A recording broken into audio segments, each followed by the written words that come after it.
Ici, toutes les fonctions considérées seront à valeur réelle.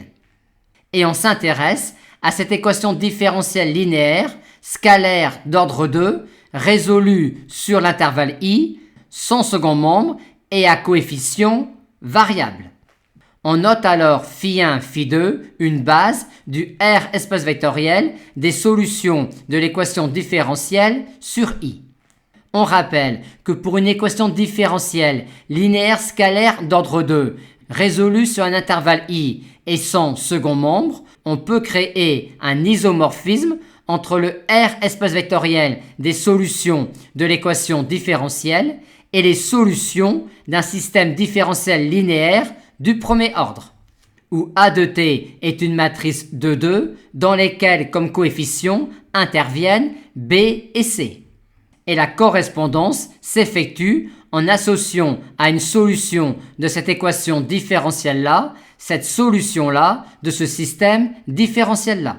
Aussi, à une base du R espace vectoriel des solutions de cette équation différentielle-là, on peut lui associer un système fondamental des solutions du système différentiel linéaire d'ordre 1 qui est ici.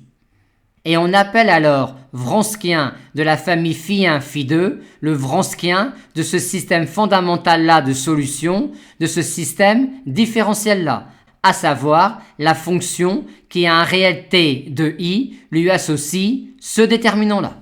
Et on sait alors que l'application qui a un réel t de i lui associe ce déterminant-là est de classe C1 sur i et ne s'annule pas sur i.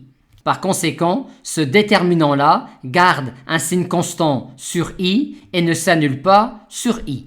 En d'autres termes, quand les fonctions sont à valeur réelle, on peut dire que pour tout réel t de i, on a, avec les deux colonnes de ce déterminant-là, une base de m de 1r, et de plus, quel que soit le réel t considéré dans i, toutes ces bases-là sont de même sens.